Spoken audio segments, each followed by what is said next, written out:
Bismillahirrahmanirrahim. Assalamualaikum warahmatullahi wabarakatuh. Perkenalkan, nama saya Harun Rashid dari Departemen Teknologi dan Material dengan NPM 220606578. Pada kesempatan kali ini saya akan membicarakan tentang konduktivitas ion pada sebuah polimer, di mana pada kesempatan kali ini di video polimer material saya akan menjelaskan lebih lanjut tentang beberapa hal yang ditanyakan sebagai pertanyaan pemicu.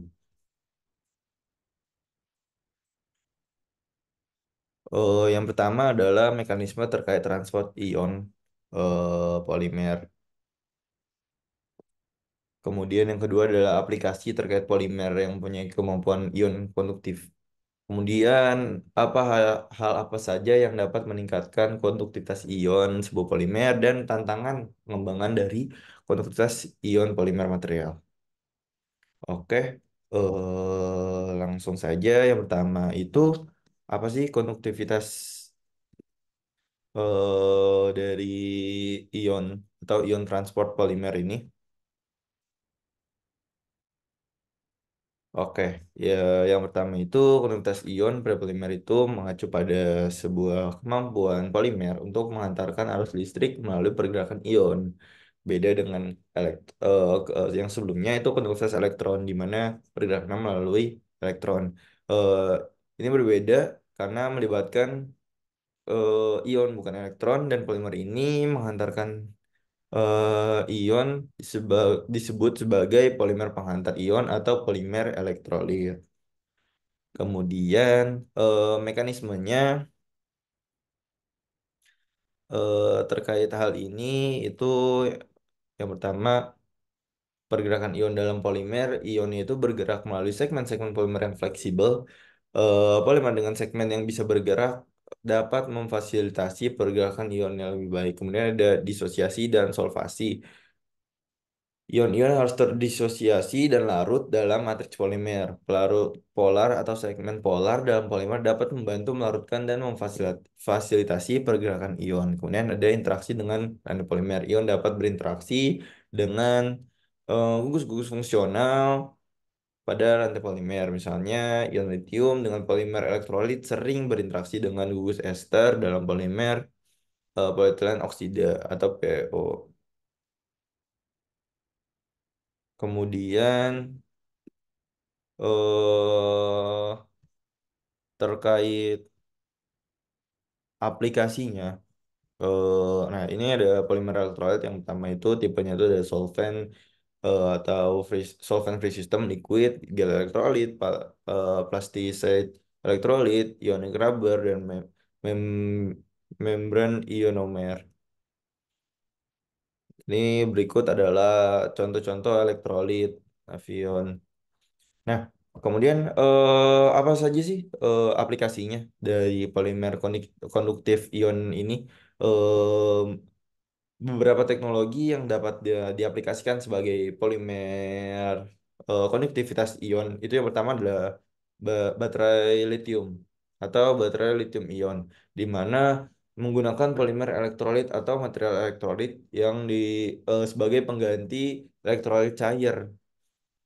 Ya, ini meningkatkan keamanan dan fleksibilitas di mana lebih susah untuk meledak dan memicu sebuah api. Kemudian ada fuel cell di mana polimer konduktif ion seperti Nafion digunakan sebagai membran elektrolit dalam sel bahan bakar atau fuel cell yang memfasilitasi transport proton antara anoda dan katoda. Kemudian yang ketiga itu ada superkapasitor. Polimer konduktif ion digunakan dalam superkapasitor untuk meningkatkan penyimpanan dan pelepasan energi. Kemudian ada perangkat penyimpanan energi lainnya seperti selain baterai dan superkapasitor. Ini juga bisa juga sebagai material elektrolit dengan elektrolit padat menggunakan polimer padat seperti itu. Kemudian ada beberapa faktor yang mempengaruhi optimalisasinya.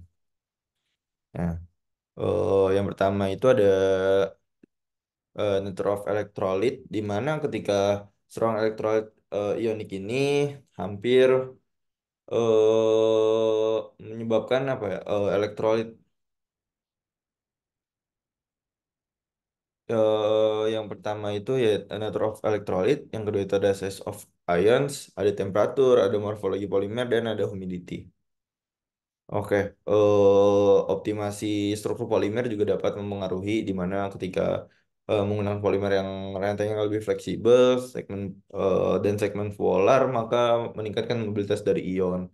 Kemudian ada tadi morfologi, ketika kita mengoptimalkan morfologi polimer, dia menciptakan fasilitas pergerakan. Nah, size of ions itu ketika ion itu lebih besar, maka lebih susah untuk dikonduktivis, lebih susah untuk terkonduktif. Jadi dia lebih susah untuk mengalir lah. Temperaturnya,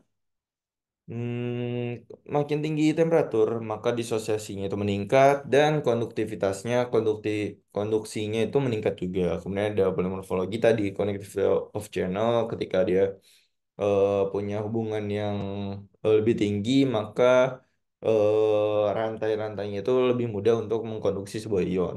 Kemudian water contentnya lebih tinggi, maka eh, konduktivitas dari konektivitas dari water channel juga makin tinggi dan higher ionnya juga makin konduksi seperti itu.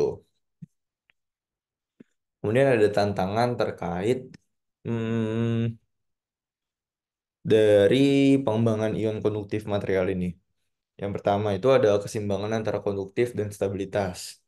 Jika konduktivitas lebih meningkat, maka stabilitasnya juga harus meningkat. Itu tantangannya karena banyak ditemukan ketika kita ingin meningkatkan sebuah konduktivitas, maka stabilitasnya akan menjadi turun. Kemudian ada kedua itu kompatibilitas dengan elektroda. Elektrolit ini harus kompatibel dengan material elektroda untuk menyegah reaksi. Jadi eh, bisa memicu reaksi-reaksi yang tidak diinginkan. Ini reaksi-reaksi ini akan membuat kinerjanya kurang optimal. Kemudian ada degradasi lingkungan. Biasanya tuh polimer konduktif ion ini rentan terhadap degradasi dalam lingkungan. Ya contohnya kayak suhu ekstrim, terpapar sinar matahari terus-menerus, atau terlalu dingin, atau kelembaban yang tinggi. Kemudian lagi-lagi masalah dengan produksi skala besar karena konduktif ion material ini belum konduktif polimer material ini belum terlalu marak. Nah, membuat skala produksinya itu tidak bisa sebesar yang lainnya karena dengan skala produksi besar biayanya juga harus makin besar dan pasar belum sebesar seperti itu. Kemudian adanya pengembangan material baru seperti di pelajaran dengan material energi juga, hal ini terus dikembangkan terkait material polimer yang memiliki konduktivitas ion yang lebih tinggi dan stabilitasnya juga yang lebih baik. Kemudian terdapat beberapa hal lagi yaitu siklus hidupnya terkait biayanya yang cukup mahal sepertinya karena kurangnya marak penggunaannya membuat dari biaya tersebut menjadi lebih mahal. Mungkin cukup sekian dari saya. Kurang lebihnya mohon maaf. Assalamualaikum warahmatullahi wabarakatuh.